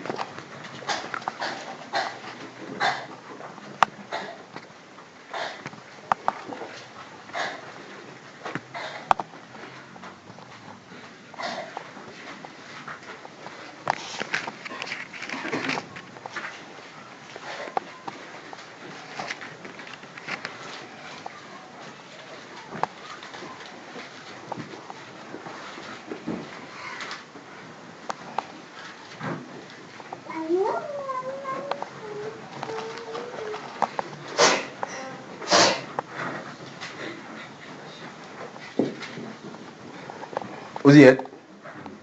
Donc, vous êtes dans 1 Roi, chapitre 17, ou bien prenons le chapitre 17. Je pourrais prendre comme ça partout dans la Bible pour vous les montrer. Mais j'ai pris un dans l'Ancien Testament, un dans le Nouveau Testament pour que vous voyez ça clair. Prenons le chapitre 17 de 1 Roi déjà, commençons par là. J'explique l'histoire et puis on va directement au verset. J'espère que vous avez trouvé 1 Roi chapitre 17. N'est-ce pas tout le monde hier? C'est l'histoire d'Élie ici qui vient dire à Akab que il ne tombera pas de la pluie jusqu'à sous ma parole, n'est-ce pas? Quand il dit comme ça là, il commence à aller à un torrent là-bas, le torrent finalement sèche. Dieu l'envoie chez une femme à Sarepta, d'accord, la veuve de Sarepta. Vous y êtes? Vous en devez suivre? Ok, je pourrais prendre ça dans la Bible partout. Mais arrivé au verset 13. Donc, le prophète Élie vient trouver la femme. La femme allait chercher le bois dehors. La conversation commence. Donc on va lire à partir du verset 13, on va voir quelque chose. Regardez. Elle lui dit, ne crains point. Élie lui dit, ne crains point. Rentre, je suis dans 1 Roi chapitre 17, verset 13. Élie lui dit, ne crains point. Rentre, fais comme tu as dit seulement. Réponds-moi d'abord avec cela un petit gâteau et tu me l'apporteras. Tu en feras ensuite pour toi et pour ton fils. Verset 14, regardez comment le verset 14 commence. Car ainsi parle. C'est pas terrible ça. Remarquez encore, c'est pour ça qu'il dit que vous lisez la Bible. Vous ayez votre Bible devant vous. Il dit car ainsi parle l'Éternel, le Dieu d'Israël. La farine qui est dans le pot ne manquera point et l'huile qui est dans la cruche ne diminuera point jusqu'au jour où l'Éternel fera tomber de la pluie sur la face du sol.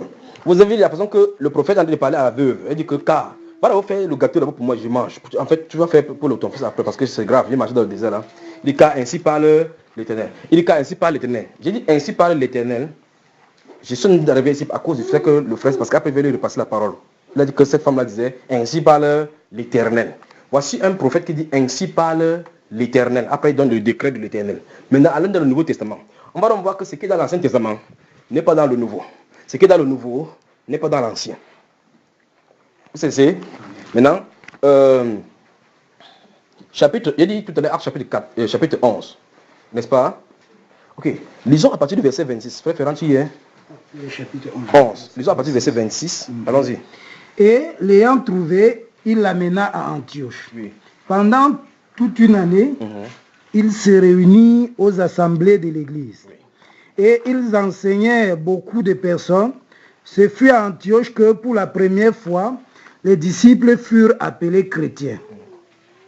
En ce temps-là, des prophètes descendirent de Jérusalem à Antioche. Donc, nous sommes dans le Nouveau Testament. Les prophètes sont descendus, et c'est quand Élie est descendu aussi chez Sérapte, n'est-ce pas? Amen. Avançons. L'un d'eux, nommé Agabus, se leva et annonça par l'Esprit qu'il y aurait une grande famine sur toute la terre. Elle arriva en effet sous Claude.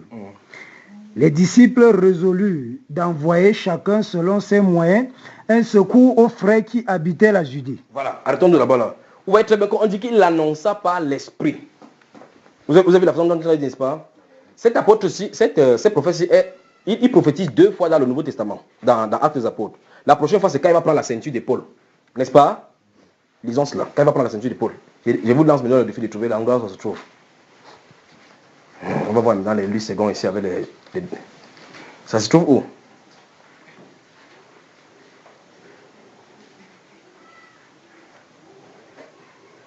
Lorsqu'il va venir prophétiser que Paul va être amené à Rome. Ça ne peut pas être dans le même chapitre. C'est même pas d'abord là-bas. C'est même pas dans 2 chapitres plus tard. Donc c'est devant. Je veux exactement l'endroit où Agabus prend la ceinture de l'apôtre Paul et il prophétise. Ce n'est pas dans le chapitre 11, ni dans le chapitre 12, ni dans le chapitre 13, ni dans le chapitre 14, ni dans le chapitre 15, ni dans le chapitre 16.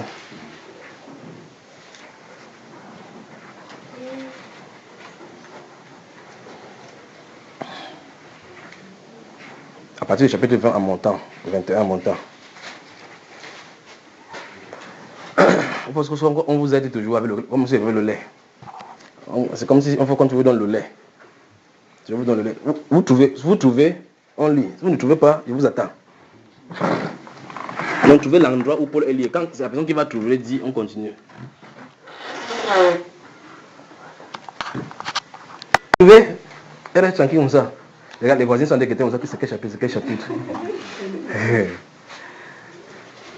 Alléluia. Dans ce chapitre 21, si vous regardez au verset 8, n'est-ce pas? Ça commence à partir de là. N'est-ce pas, madame? Si vous regardez à partir du chapitre 21, à partir du verset 8, vous allez remarquer qu'il est entré chez l'évangéliste Philippe. Il y avait 4 filles vierges qui prophétisent. Donc, ça se trouve exactement dans le chapitre 21, le verset 8 et suivant, n'est-ce pas? Ok. Voilà. Maintenant, qui va lire? Frère Ferrand, lis. Oh non, tu es là, frère? Verset 8. Oui, lisons. Nous partîmes le lendemain et nous arrivâmes à Césarée. Oui. Étant entrés dans la maison de Philippe, l'évangéliste, qui était l'un des 7, nous logeâmes chez lui. Il avait 14 filles vierges. Non. Pardon. Mais 14 filles, c'est que celui-là, il a l'argent. Il avait 4 filles vierges qui prophétisaient. Oui. Comme nous étions là depuis plusieurs jours, Oui. un prophète nommé Agabus C'est encore lui, n'est-ce pas? descendit de Judée Oui. et vint nous trouver. Mhm. Il prit la ceinture de Paul, Oui. se lia les pieds, Écoutons maintenant sa parole qu'il va prononcer. Souvenez-vous de ce que Élie lui a dit, d'accord? Allons-y. se lia les pieds et les mains et dit, voici ce que déclare le Saint-Esprit. Stoppons. Ça règle le problème. Vous avez la façon de l'esprit de parler dans le Nouveau Testament, n'est-ce pas? Vous pouvez être là, vous bavardez n'importe quoi, bavarder, vous c'est gesticuler. Il y a une seule façon. Si vous connaissez la Bible, vous devez savoir si c'est faux ou c'est vrai. C'est un prophète, exactement comme Élie. Là-bas, il a dit que, on a dit dans le chapitre 11, là, qu'il déclara par l'esprit qu'il y aura une famine qui est en train de venir. Deuxième fois, il ne fait pas l'erreur. Il vient prendre la ceinture de peau et l'attache ses pieds.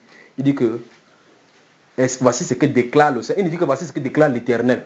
N'est-ce pas? Donc, le ainsi parle l'Éternel dans l'Ancien Testament équivaut à l'Esprit parle. C'est. Car le Seigneur, c'est l'Esprit. Le Seigneur, c'est l'Esprit. Si vous allez lire au chapitre 9, par exemple, quand l'apôtre Paul était lorsque l'apôtre Pierre, quand il a ressuscité la femme veuve dont on parlait tout à l'heure, il sera sous le toit, on va envoyer à Joppé pour le chercher. Pendant que cette vision-là va venir, il sera en train de méditer. L'Esprit va dire à Pierre, vous voulez, n'est-ce pas? L'Esprit dit à Pierre, descends, car ces hommes seulement qu'il les a cherchés. Est-ce que vous comprenez? Quand l'apôtre Paul et Barnabas sont à Antioche, sont en train de déjeuner, dans le chapitre 13, le verset 2, la Bible va déclarer, l'Esprit dit, le Saint-Esprit dit, mettez-moi à part Saul et Barnabas. Vous allez voir que c'est l'Esprit qui est en train de parler, il n'y a pas l'Éternel, il n'y a pas de mot éternel là-bas. Est-ce que vous comprenez? Il y a un pourquoi. Parce que les noms de Dieu dans la Bible sont des révélations par rapport aux dispensations. C'est comme ça que Dieu a mis les choses dans la Bible. Est-ce que vous comprenez? Parce que c'est pour ça que Dieu ne peut venir dire que je suis le Dieu d'Abraham, le Dieu d'Isaac, le Dieu de Jacob. Il ne peut plus dire ça. Parce qu'il a déjà révélé son nom parfait, c'est Jésus-Christ de Nazareth. J'espère qu'il me fait comprendre. Oui, frère. Je voulais demander par rapport à, comme je l'expliquais là, par rapport, est-ce que, puisque 1 Corinthiens 14 mentionne certaines choses. Oui, oui. Ici, on dit comparaison entre le don des langues et le don de prophétie. Oui. Et là, je lis dans... oui, lis verset 1, frère. On dit rechercher la charité, aspirer aussi au don spirituel, oui, mais surtout à celui de prophétie. Oui. En effet, celui qui parle en langue ne parle pas aux hommes, mais à Dieu, car personne ne le comprend. Et c'est en esprit qu'il dit des mystères. Oui. Donc quand la personne parle, on ne le comprend pas. Oui. Et on dit, celui qui prophétise, au contraire, parle aux hommes, les édifie, les exhorte, les console. On regarde le verset, c'est exactement là où je voulais arriver, par rapport aux prophéties. Oui. En fait, je ne sais pas si, peut-être, je ne sais pas. Il fallait qu'on finisse d'abord avec l'affaire de ainsi par l'Éternel et l'Esprit d'abord. Avant de revenir là-bas. Parce que je suis en train de dire, n'est-ce pas, que dans la dispensation-ci, le Saint-Esprit ne peut pas dire ainsi parle l'Éternel, parce que ça ne se trouve pas dans la Bible. La révélation, c'est que la personne qu'on appelait Éternel dans l'Ancien Testament, c'est lui qu'on appelle Jésus-Christ. Il ne peut plus rentrer sur l'Ancien nom parce que sa révélation était progressive. C'est pour ça que dans le livre d'Hébreux, chapitre 1, on dit que Dieu, dans les anciens temps, a parlé par les prophètes. En ce temps, il est entré dans l'office. Est-ce que vous comprenez? Dieu est en train d'avancer. Pour cela, je vais vous faire lire quelque chose pour que vous soyez surpris maintenant. Ouvrez le livre de Joël. Je crois que vous allez me comprendre maintenant. Joël, chapitre 2.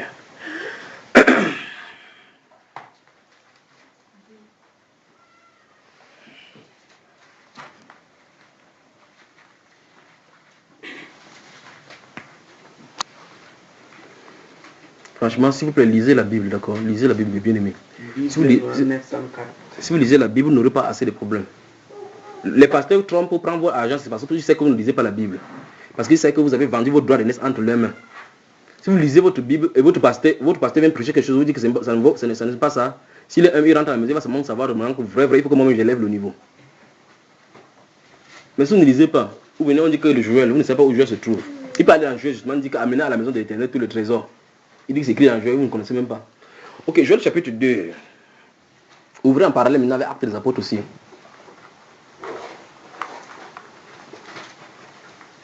Ah, ouvrez, c'est-à-dire que ouvrez, tout à l'heure je vous ai demandé d'ouvrir un roi et puis Actes, n'est-ce pas? Ouvrez de la même façon Joël et Actes toujours. Actes chapitre 2. Et Joël chapitre 2. Maintenant, dans Actes chapitre 2, c'est le moment où le Saint-Esprit descend sur l'église, n'est-ce pas? Les gens vont commencer à se moquer. Pendant que d'autres sont en train de dire que c'est merveille de Dieu, d'autres vont commencer à se moquer de l'effet que le Saint-Esprit faisait sur les gens. L'apôtre Pierre va se lever à partir du verset 14. Donc nous allons lire à partir du verset 14 justement. Dans Actes des Apôtres. Tu peux lire, frère? Tu y es? Verset 14. Acte 2. À partir du verset 14, il est écrit: alors Pierre se présentant avec les 11 éleva la voix et leur parla en ces termes. Oui. Hommes juifs et vous tous qui séjournez à Jérusalem, sachez ceci et prêtez l'oreille à mes paroles. Ces gens ne sont pas ivres comme vous le supposez, car c'est la 3e heure du jour.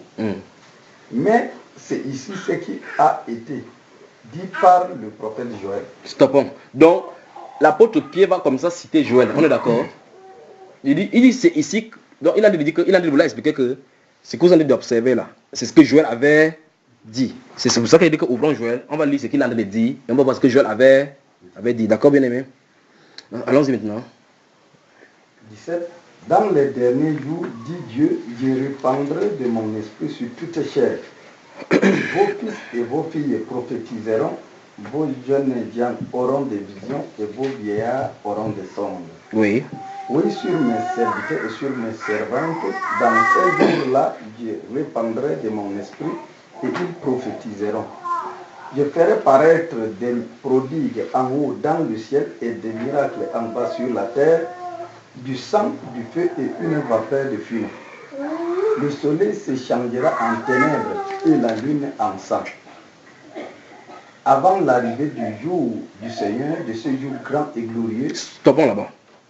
Soulignez jour du Seigneur. Là-bas. Vous y êtes? Ok. Maintenant, allons-y donc maintenant, parce que puisque Pierre nous a dit que ce qu'il a dit, ce qui se passe là, c'est Joël qui avait dit ça, n'est-ce pas? Hein? Souvenez-vous de ce que j'ai demandé que vous souligniez. Alors maintenant dans Joël chapitre 2, le verset 28, lisons.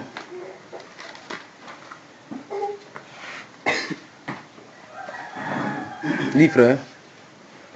Joël 2, 28. Il est écrit, après cela, je répandrai de mon esprit sur toute chair. Vos fils et vos filles prophétiseront, vos vieillards auront des songes et vos jeunes gens des visions. Même sur les serviteurs et sur les servantes, dans ces jours-là, je répandrai de mon esprit. Je ferai paraître des prodigues dans les cieux et sur la terre, du sang, du feu et des colonnes de fumée. Le soleil se changera en ténèbres et la lune en sang, avant l'arrivée du jour de l'Éternel. Stoppons. Soulignez ce que vous avez le jour de l'Éternel. Attends. En fait, il y en a plein. Hein. Il y en a plein. C'est parce qu'on en est là à avancer quelque part. J'aurais souhaité prendre ça partout. Alors maintenant, qu'est-ce que vous avez vu comme différence? Quelle est la différence entre ce que Pierre a dit dans le Nouveau Testament et ce que Joël lui-même avait dit? Pierre a dit, Seigneur. À haute voix, à haute voix. La différence est que Pierre, en parlant à la fin, parlait de avant l'arrivée du Seigneur. Non. Il a demandé que vous soulignez, donc vous devez avoir ça devant vous. Il n'a pas dit avant l'arrivée du Seigneur. Avant l'arrivée du jour du Seigneur. Donc c'est le jour du Seigneur qui est en train d'arriver. N'est-ce pas? Joël, lui, il avait dit quoi? Le jour de l'Éternel. Il y a une explication. Ok, maintenant, regardez toujours Joël chapitre 2, d'accord? Ouvrez cette fois-ci Romains chapitre 10. Ça c'est Pierre qui a dit dans ce chapitre 2. Regardez maintenant ce que Paul lui-même a écrit. Et maintenant, quand vous lisez la Bible, vous allez voir la même chose partout, chaque fois quand ça sera référé ainsi. Romains au chapitre 10, et en comparaison maintenant avec Joël toujours. Vous êtes dans Romains chapitre 10. Si vous êtes dans Joël chapitre 10, dans Romains chapitre 10, vous me dites, je vais vous donner le passage. Ok. En premier lieu, lisez le verset 32 de Joël chapitre 2. Frère, lis le verset 32 de Joël chapitre 2 là, parce que en fait, normalement, ça continue. Dis maintenant le verset 32. Le verset 32 oui. de Joël chapitre 2, il est écrit, alors quiconque invoquera le nom de l'Éternel sera sauvé. Vous êtes, on est d'après Joël, on doit invoquer quel nom pour être sauvé? L'Éternel. Maintenant, si vous avez le renvoi, vous avez remarqué qu'on a écrit A là-bas. On a renvoyé effectivement dans Romains au chapitre 10, le verset 13, n'est-ce pas? Il dit bien, en dessous de ces versets, pour ceux qui ont les versions, les renvoie. Si vous remarquez, on a renvoyé ça que dans Romains chapitre 10, le verset 13. C'est ça, non? Lisons donc sur Romains chapitre 10, verset 13. Allons-y. Romains 10, verset 13.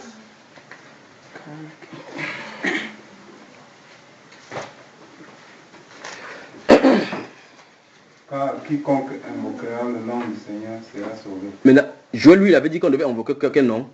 L'Éternel. Mais quand l'apôtre Paul prend sa plume pour réécrire ce que Joël, lui, il avait dit, dans le Nouveau Testament, il écrit plutôt quoi? Seigneur. Donc, l'apôtre Pierre, il est en train de parler. On pouvait croire peut-être qu'en citant, il a fait l'erreur. l'apôtre Paul, en prenant plus tard sa plume pour écrire, a fait la même chose comme Pierre a fait. Vous voyez comment les gens prêchent l'évangile avec harmonie, n'est-ce pas? Vous lisez la Bible partout, là. Chaque fois qu'un apôtre qui a écrit la Bible va vouloir citer un verset de l'Ancien Testament, que c'était écrit l'Éternel, il va plutôt dire Seigneur. Quiconque invoquera le nom du Seigneur sera sauvé, dans le Nouveau Testament. Or, dans l'Ancien Testament, on disait que le nom de l'Éternel. Or, dans Romains chapitre 10, il commence par dire que si tu confesses de ta bouche le Seigneur Jésus, donc ce nom-là, c'est le Seigneur Jésus. Il dit, en fait, il veut dire qu'en réalité, ce n'est pas nouveau parce que dans l'Ancien Testament, c'était prévu que le nom de l'Éternel, il ne dit pas l'Éternel, il dit le nom du Seigneur. Or, il y a un seul Seigneur, c'est qui? C'est Jésus. Donc, la révélation était progressive. C'est pour ça que l'autre jour, remarquez bien comment je vous dis ici. Il dit, Proverbe chapitre 18, verset 10, que le nom de l'Éternel est une tour forte. Le juste s'y réfugie et se trouve en sécurité. Il dit, ce nom-là, c'est quoi? Vous avez dit Jésus. Vous disiez Jésus sans vous en rendre compte que vous avez dit que l'Éternel, c'est Jésus. Comme il s'est déjà montré, dans l'Ancien Testament, il a dit qu'il y a un nom qui est en train de venir par lequel les gens vont être sauvés. Dans Actes chapitre 4, verset 12, il dit que car il n'y a sous le ciel aucun autre nom qui a été donné, dont le nom a été donné. Alléluia. C'est pour cela donc, quand quelqu'un dit ainsi parle l'Éternel, ce n'est pas l'Éternel. On peut prophétiser, par un esprit, par l'audacité. Et si tu veux prêcher par l'audacité, la parole va t'embrouiller. Si c'est le Saint-Esprit qui te met une parole à cœur, tu vas prêcher la parole. Toi-même, quand tu vas prêcher par le Saint-Esprit, tu viens dans la Bible, tu vois que c'est conforme à la Bible. Pas que tu essaies de réfléchir dans la Bible que je dis quelque chose qui va être biblique. Tu parles seulement. Et c'est quelqu'un qui connaît la Bible sait que c'est aligné avec la Bible. C'est tout simplement ça. Alors maintenant, j'espère que c'est compris. Dans le Nouveau Testament, vous ne verrez nulle part où l'Éternel parle. C'est le Saint-Esprit qui parle. Quand l'Esprit viendra, le Saint-Esprit viendra, il vous conduira dans toute la vérité. Mettez-moi à part. Parce que pendant qu'ils gênaient, qu'ils priaient Dieu, qu'ils servaient Dieu dans leur ministère, le Saint-Esprit dit, mettez-moi à part Saul et Barnabas pour l'œuvre à laquelle je les ai. Maintenant, tu regardes le chapitre 9 de ce même acte, quelqu'un est dans la lumière, il dit que Saul, pourquoi me persécutes? On dit, qui es-tu? Il a dit que quoi? Saint-Esprit. Il dit ici Jésus. Donc le Jésus donc, qui a appelé à la lumière, il a dit maintenant, cette fois-ci, que mettez-le pour l'œuvre à laquelle je les ai appelés. Donc Jésus, c'est le Saint-Esprit. Amen. Donc, quand quelqu'un dit ainsi parle l'Éternel, qui ne va pas n'importe quoi par la suite, ce n'est pas ça le problème. Souvenez-vous, Acte chapitre 17 montre une femme qui, quand l'apôtre Paul et les Luc allaient dans le lieu de la prière, elle était derrière. Ces gens, si vous annoncent la voie du salut, ces gens sont les serviteurs du Dieu très haut. C'est pas ça? Est-ce qu'elle mentait? Mais quel esprit parlait? Donc, putain, faisons vraiment attention. Donc, c'est-à-dire que dans cet état de recherche, de sonder les voies, prions surtout que nos lèvres soient pures. Et que de cette source-ci ne sorte pas de l'eau douce et de l'eau amère. D'accord? Sinon, tu vas être un canal au travers duquel le mauvais esprit passe sans que tu ne sois conscient. Est-ce que vous me saisissez? Je vais vous raconter l'histoire d'une soeur qui faisait ces choses-ci comme ça, dans l'une des premières assemblées, quand j'étais encore jeune à ce moment-là. Vous voyez? Dieu m'avait donné la sagesse à résoudre ce genre de problème-ci. Quand quelqu'un dit ainsi parle l'Éternel, il commence par prophétiser, une femme commence à prophétiser. Et c'est les femmes qui sont pleines dans cette histoire-ci. Quand quelqu'un va prophétiser, si tu es un serviteur, tu ferais mieux de ne pas aller vers elle pour dire que ce n'est pas l'esprit de Dieu, c'est l'esprit du Python. Tu ferais mieux de ne pas faire ça. Ce n'est pas, normalement, je devais parler ça avec le serviteur. Donc, maintenant, puisque j'ai commencé à dire, vous permettez ainsi. Donc, si je vais vers une seule, il dit que tu n'es pas de prophétiser avec l'esprit de Dieu. Le regard qu'il aura de moi désormais ne sera plus le même regard d'amour. Vous savez ça, n'est-ce pas? Or, moi, je suis en train de dire ça parce que par amour pour elle. Est-ce que vous me saisissez? Par amour pour elle, parce que normalement, s'il dit ce n'est pas par l'esprit de Dieu, il faut que je lui prouve que ce n'est pas par l'esprit de Dieu. Et dans ces cas, si elle accepte, elle et moi, on va devant Dieu pour qu'on résolve le problème. C'est une chose de détecter un problème, c'est une autre chose de résoudre. Il ne s'agit pas seulement de détecter que ton problème c'est ici. Si tu détectes, il faut que ce soit résolu. On se comprend? La fille là disait ainsi parle l'Éternel. Vous vous souvenez? Voici comment elle faisait. Elle s'asseyait là souvent. Elle fait comme ça. Pour qu'on soit sûr, voici la chose. Elle fait comme ça pour qu'on soit sûr que ce n'est pas elle qui a de faire. Elle fait ça. Robocop. Ainsi parle l'Éternel. Repentez-vous. Repentez-vous. Tu parles. Je savais que c'était faux. Je suis resté tranquille. Ainsi parle l'Éternel. Ton mari c'est elle. Je savais que c'était faux. Ainsi parle l'Éternel. Va voir cette femme-là le 28. Écoutez très bien, comment on dit qu'on donne la confusion. Il a dit à une soeur, et cette soeur-là était ma femme. Je n'avais dit à personne que c'est ma femme. Elle était à l'assemblée. Elle est venue, boum, boum, boum, boum. Ainsi par l'Éternel, ton mari c'est elle. Elle ne savait pas que c'était ma femme. Ma femme m'a regardé comme ça. Il dit, voilà, on a dit que tu es la femme de telle personne. Il me regarde pourquoi. Alléluia. À la maison, c'était chaud à la maison. Elle dit que, mais arrête ça. Il dit que non, c'est l'affaire de Dieu. Je ne peux pas arrêter. J'aime cette soeur, il ne faut pas qu'elle ait du mal. C'est pour amener l'église à la maturité. Il faut que, si elle vient devant elle, on dit que, ainsi par l'Éternel, stop. Vous qui êtes là-bas, vous pouvez croire que non. Je suis en train de dire stop. Sur quelle base je suis en train de dire stop. Il faut que ça soit clair devant tout le monde que c'est faux. On est d'accord? Alors si on se prononce donc que ceci est faux, vous devez savoir. Alors qu'est-ce qu'elle a fait? Elle allait voir le gars là qui a dit que c'est son mari. Que le mari de ma femme. Est-ce que vous saisissez? Après, elle envoie le message à ma femme que souviens-toi, il faut beaucoup prier pour que Dieu te donne de comprendre sa voix. Il dit que voilà ça. Il dit, gars, elle veut dire que tu crois à sa prophétie. Elle a dit à ces garçons, elle est chez le garçon, elle a dit que, souvenez-vous, on se réunissait les samedis. C'est là que je vais vous montrer les choses. Si vous êtes patient avec Dieu. On se réunissait souvent les samedis. Samedis. Elle a dit à l'autre garçon que, ainsi parle l'Éternel, le samedi prochain, il faut le rencontrer quand il y aura le culte. Donc le garçon vient déclarer son amour. Dieu va créer l'amour dans son cœur. Le gars aussi était ambigu. Parce qu'il ne ressentait rien par rapport à elle. Il aussi a commencé, comme on mettait la pression, elle envoyait le crédit à ma femme. On partage le crédit à deux. Il envoie 2000 de crédit, il donne pour moi. Il dit que non, c'est ton fusil fiancé. Alléluia. Ok. Donc elle a dit au garçon, souvenez-vous, je vais vous montrer pour que vous saviez, vous les anciens, que vous sachiez que les choses spirituelles, ça ne se gère pas de façon humaine.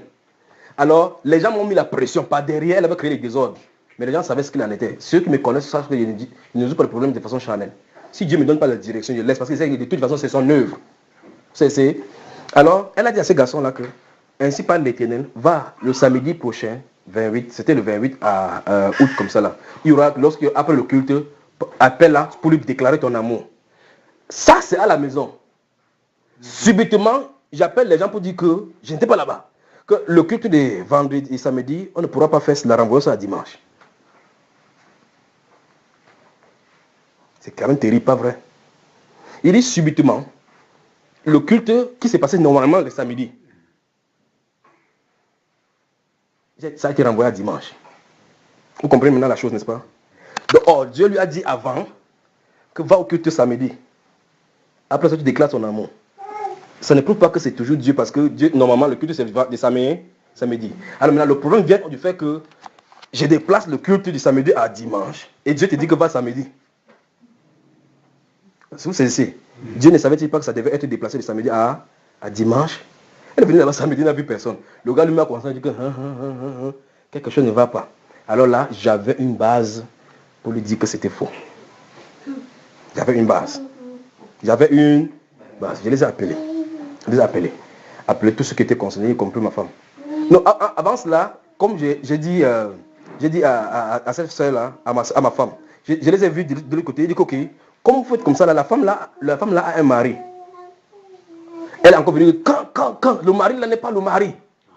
Donc elle ne savait pas d'abord qu'elle est le mari. Il fallait qu'elle dise d'abord ça. Pour dire que le mari n'a pas son mari. J'ai dit ok, dans ces cas, ce qu'on va faire, c'est que je vais amener son mari ici. Vous lui dites devant lui que c'est pas ta femme, c'est ton mari. Il dit non, frère, je ne fais pas ça. Il ne savait pas que c'était son mari qui parlait comme ça. L'église a le problème et l'église a besoin beaucoup plus du don de discernement des esprits. On s'est mis comme ça là. Là, c'était une église de dénomination à l'époque. Non, je n'ai jamais fait de dénomination. Quand Dieu m'a montré, c'est ce qu'il m'a montré ici. Jamais. D'accord, c'est dans une maison comme ça, là, mais c'était à l'étage. D'accord, hein? Papa veut aussi regarder à ma source. C'est bien. C'est bien. Alors on s'est assis comme ça, là. Après le culte, on s'est assis comme ça. Et donc maintenant, tu as dit que tu devais le rencontrer quand? Samedi. Samedi, tu l'as rencontré? Non. Pourquoi? Qui t'a dit? C'est elle. Elle a dit que c'est Dieu qui a dit. Je pose la question, est-ce que Dieu peut-il mentir? Elle dit non. Il dit, ma soeur, c'est vrai que tu lui as dit que, ainsi par l'Éternel, que Dieu vient, qu'il vient samedi après le culte et voir la soeur. Elle dit que oui. Il dit, mais est-ce que c'est normal que Dieu se trompe? Elle dit non. Et quelle est la conclusion que toi-même tu en tires? Elle dit, ce n'était pas Dieu. C'était réglé. Alléluia. Je pose une question, frère. Si j'étais allé vers elle en disant que ainsi par l'Éternel que tu en es dit, c'est pas l'Éternel, est-ce qu'elle pourrait croire? Est-ce qu'elle pourrait croire? Alors, jusqu'à là, on s'est séparés. La guerre était entre eux dans le quartier là maintenant. Est-ce que j'étais encore là? C'est plus tard qu'elle a compris que c'était moi le mari. Mais maintenant, regardez la façon dont on résout le problème. Alors, un jour, au moment de culte, on est en train de prier. Le Seigneur dit que avance-toi vers elle. Je m'avance vers elle. Tout le monde est en train de regarder. Le Seigneur dit tape au milieu de sa tête. J'ai fait je me suis tourné. Elle m'a tenu. On a vu le wonderful de l'Éternel. Elle a tourné. Alors maintenant, le vrai Éternel a commencé à parler. Ici dans son corps depuis 15 ans. Elle est venue chez moi, sur le marabout. J'ai couché avec elle. Le marabout était dans l'intérieur de son corps. Il dit, c'est grave dans l'église. C'est grave dans l'église. Donc, chaque fois quand Satan va vouloir usurper quelque chose pour faire passer pour Dieu, il va toujours faire l'erreur. C'est pour ça que la Bible, je vous ai dit qu'il ne peut pas aller droit dans la parole. Le Seigneur veut ainsi par l'Éternel montrer qui était là. Déjà dès le départ. Alors, elle est allée chez le marabout. Le marabout a couché avec elle devant son hôtel. Depuis 15 ans. Donc, c'est un démon qui était dans sa vie depuis 15 ans. C'est l'embrouillé comme ça. Elle est allée de lieu en lieu. Avec cette prophétie-là, elle a gâté les gens. Vous me suivez? Et avec ça, elle avait un enfant. Quand elle voulait taper l'enfant, elle pouvait porter l'enfant, elle jette au mur comme ça. La haine. C'est une fille, elle t'attrape la main comme ça, tu crois que ton os va se fendre. Donc, bien aimé, je ne suis pas là pour blesser quelqu'un. Mais seulement quand on examine tout ce que nous recevons à la lumière de la parole de Dieu. Donc, si quelqu'un commence une prophétie ainsi par l'Éternel, ce n'est pas le Saint-Esprit du Nouveau Testament. Parce que le Saint-Esprit est venu révéler Jésus-Christ de Nazareth. Voici le prophète Agabus qui s'adresse. Il dit que ainsi parle le Saint-Esprit. L'homme à qui appartient, c'est le prophète. Maintenant, quand Élie lui parle, il dit car ainsi parle l'Éternel. Tous les prophètes qui vont parler dans l'Ancien Testament vont toujours dire ainsi parle.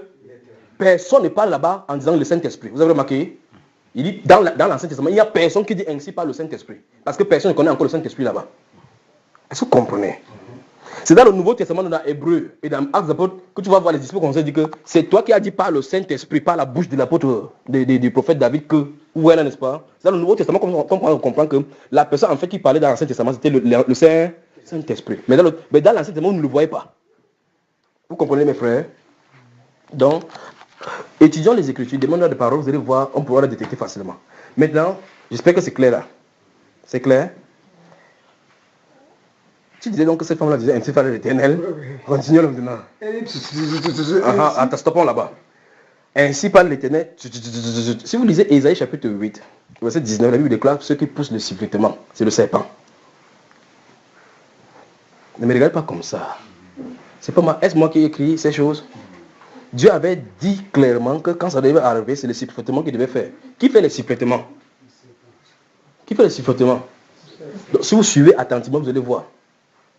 Quand ça ne va pas venir, le temps d'attendre, c'est le serpent. Donc si c'est ton mari qui fait comme ça, c'est ta femme qui quand il t'embrasse comme ça, tu as embrassé la langue d'un serpent. Continue, nos frères.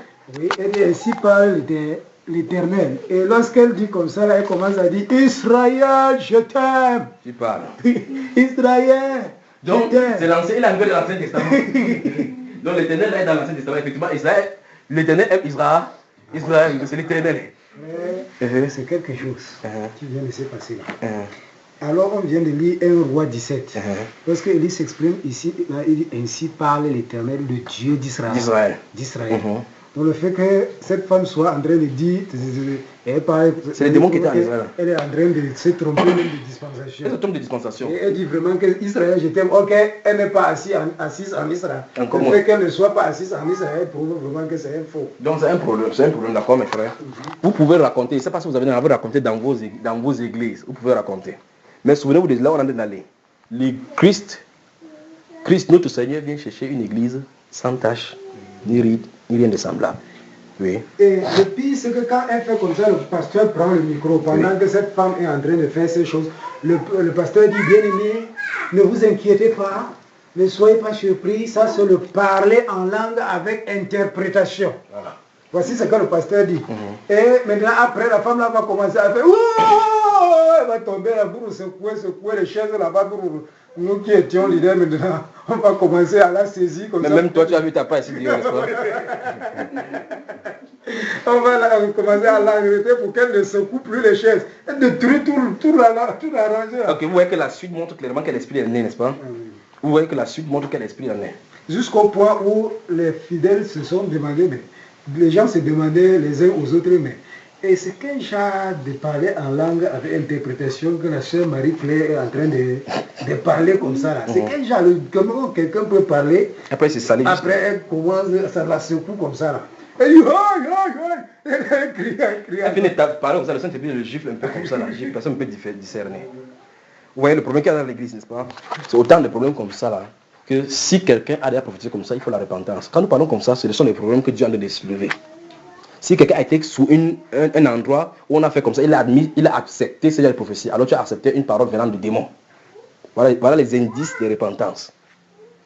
Vous comprenez? Je n'avance plus.